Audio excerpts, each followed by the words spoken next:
My fellow Americans, I'm speaking to you tonight from behind the resolute desk in the Oval Office. In this sacred space, I'm surrounded by portraits of extraordinary American presidents. Thomas Jefferson wrote the immortal words that guide this nation. George Washington, who showed us presidents are not kings. Abraham Lincoln, who implored us to reject malice. Franklin Roosevelt, who inspired us to reject fear. I revere this office, but I love my country more. It's been the honor of my life to serve as your president. But in the defense of democracy, which is at stake, I think it's more important than any title. I draw strength and I find joy in working for the American people.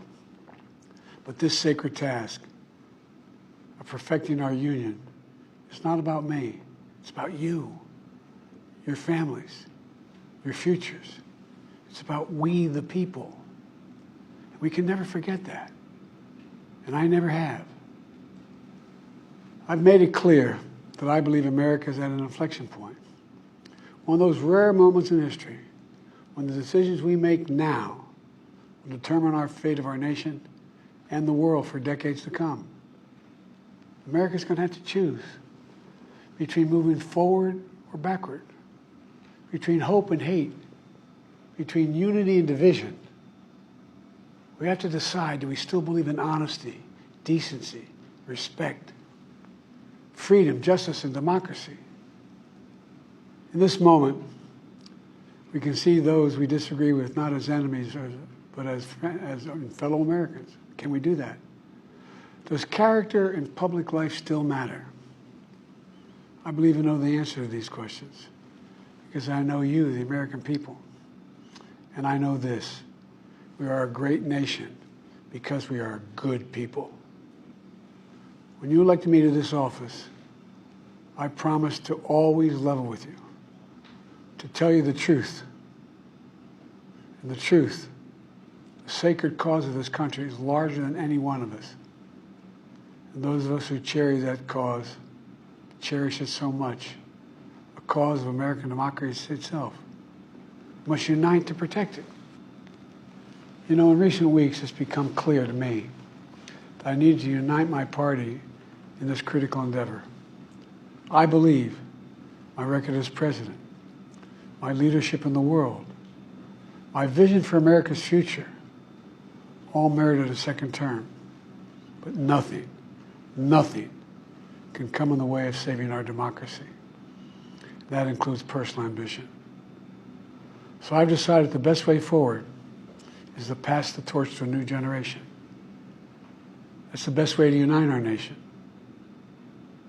You know, there is a time and a place for long years of experience in public life.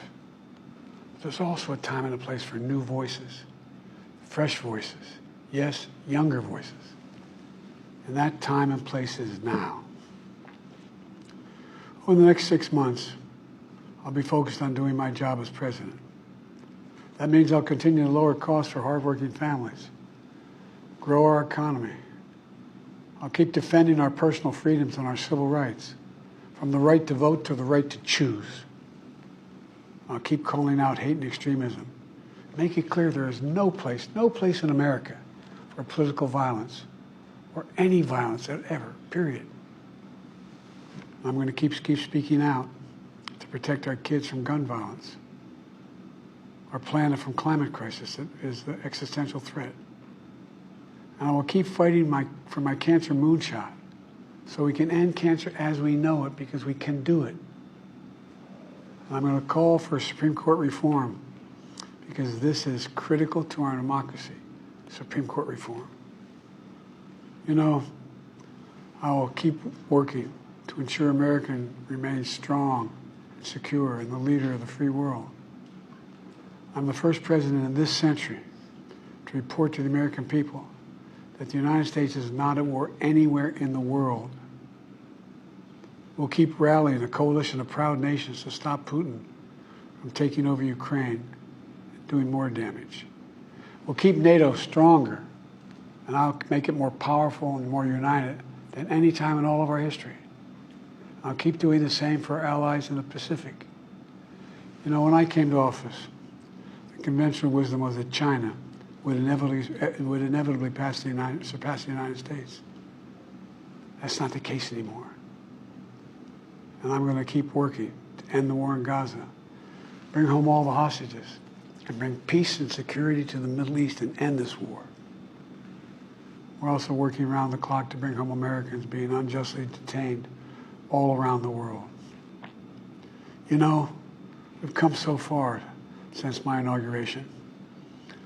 On that day, I told you, as I stood in that winter, we stood in a winter of peril and a winter of possibilities.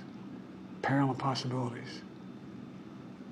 We were in the grip of the worst pandemic in the century. The worst economic crisis since the Great Depression. The worst attack on our democracy since the Civil War. But we came together as Americans, and we got through it. We emerged stronger, more prosperous, and more secure. Today we have the strongest economy in the world, creating nearly 16 million new jobs, a record. Wages are up. Inflation continues to come down. The racial wealth gap is the lowest it's been in 20 years.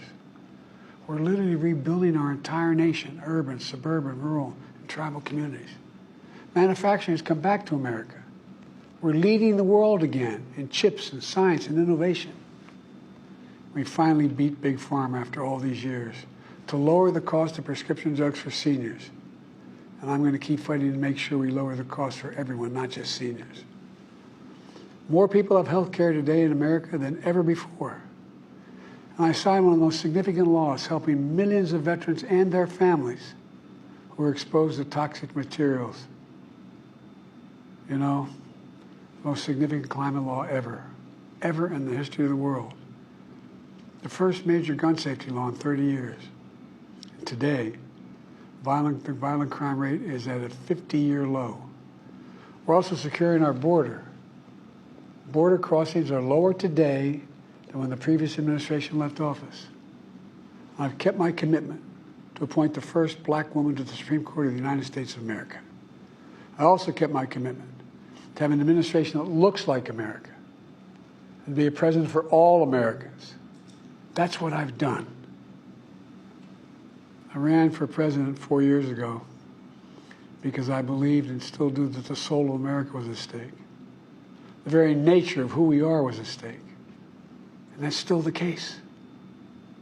America's an idea stronger than any army, bigger than any ocean, more powerful than any dictator or tyrant. It's the most powerful idea in the history of the world. That idea is that we hold these truths to be self-evident. We're all created equal, endowed by our Creator with certain inalienable rights: life, liberty, pursuit of happiness. We've never fully lived up to it, to this sacred idea, but we've never walked away from it either.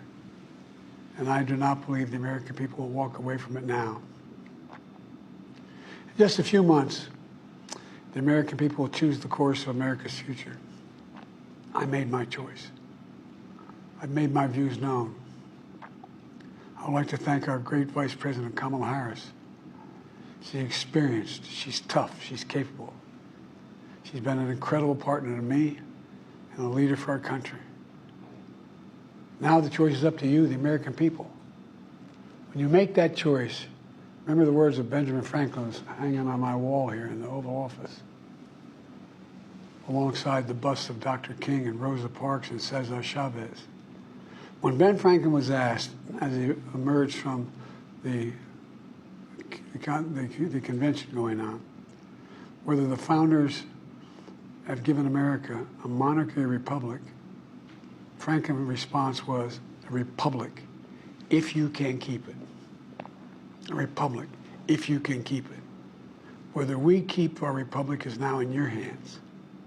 My fellow Americans, it's been the privilege of my life to serve this nation for over 50 years.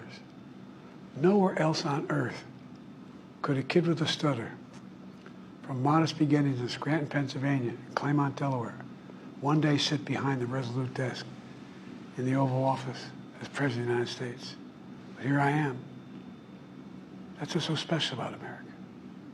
We're a nation of promise and possibilities, of dreamers and doers, of ordinary Americans doing extraordinary things. I've given my heart and my soul to our nation, like so many others. I've been blessed a million times in return with the love and support of the American people. I hope you have some idea how grateful I am to all of you.